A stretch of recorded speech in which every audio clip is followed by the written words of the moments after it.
And whoever takes that position needs a lot more to learn about life and living, and therefore tradition and custom practices.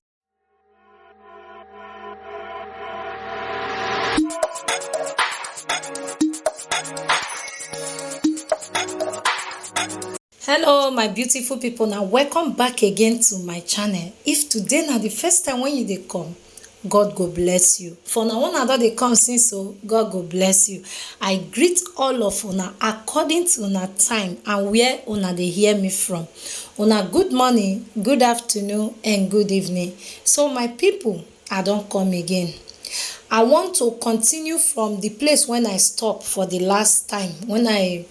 The title of that video wey I do na process of choosing the Olu.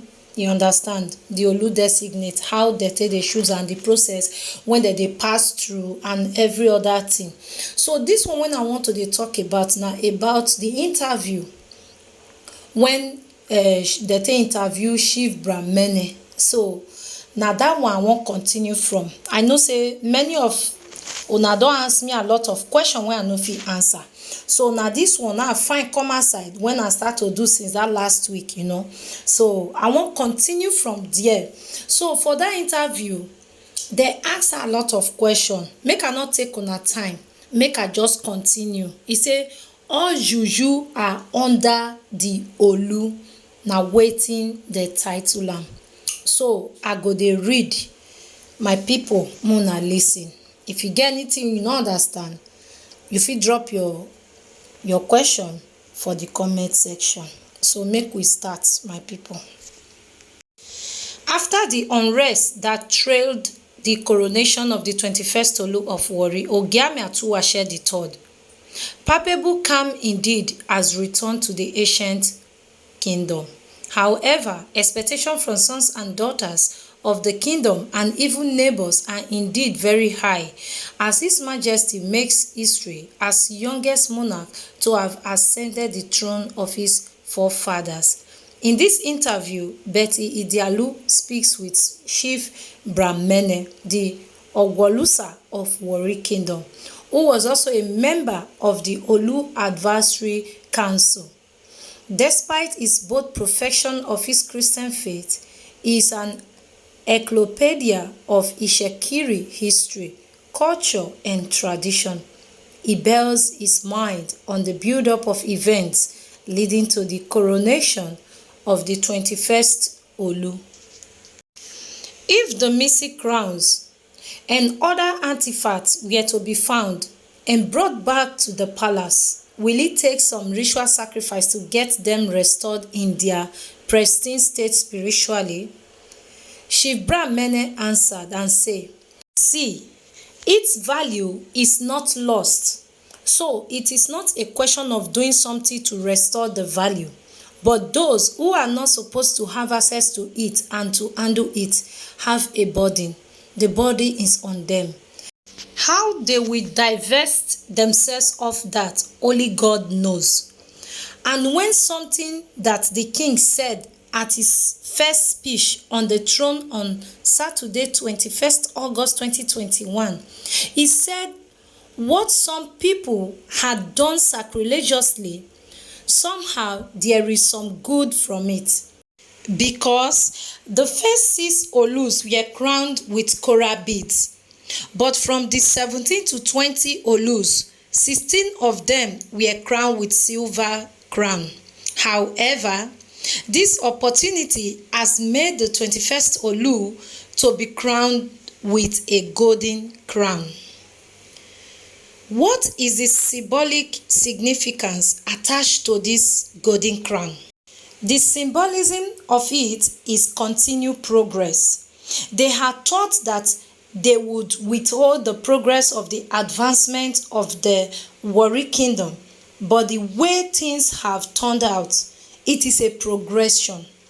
In my lifetime, this is the first coronation I have watched. There is none as glorious as this. I have witnessed 3. There is none to be compared to this. CNN has expressed positive opinion about it. Even Clarence House, which is the official abode of Prince Charles in America, the president, they have all turned and looked because of the Olu's address. We didn't ask for it to be so, but it was so. Given the king's young age, do you think he will be able to walk or talk? I don't know why you said given his age. Because to some extent, his age is an added advantage. So it shouldn't be seen as a minus, but as a plus. You know, good managers don't do everything, but they get things done through people. When you recognize the talents that are there to be harnessed, you drive it, encourage it, and get things done.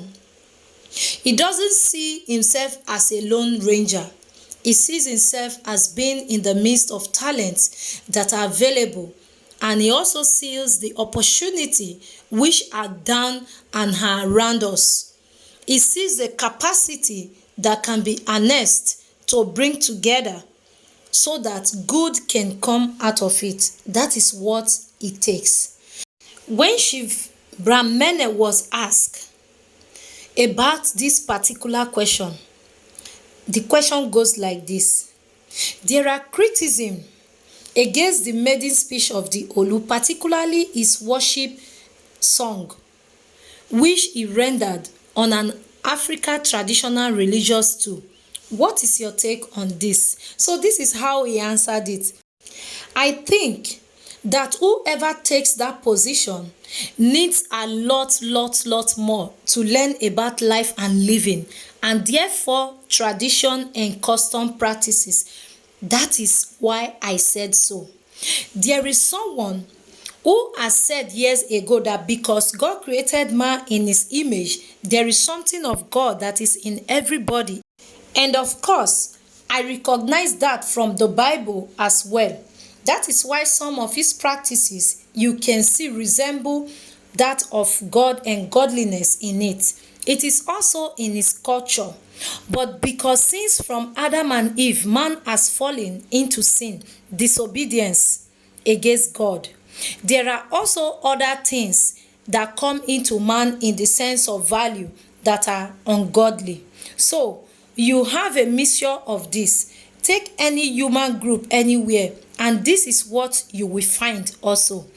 But for those who are touched by God and who before known him more than the ordinary, they will also identify certain things in cultures that are godly and promote them. Then you will also find certain things that are not godly, and you know that it will be better for you to drop those things. So my people, now here I want to stop this one today. You see the question where they answer, you know, say for the coronation, our Olu of Warri can't speak, he can't take mic, can't they sing Christian song. And after that day, some people start to dey criticize and say, why go they sing Christian song, you know, on a traditional stool, you know. So you know, if it be, I put that message there now, I put the video now, if you still go watch am, you know. So many people go against the motion, say no, not be every shekiri na be Christian, he not supposed do that thing, you understand. So that's not the way Chief Mene answer am. So my people, I go stop here for now. One still dey ask for more, I never finish. I no wan make the video too long so that I no go tire una. I go see una again for another video. Abeg make you no forget to drop your comments and also make you subscribe to my channel. I go see una for another video. Bye.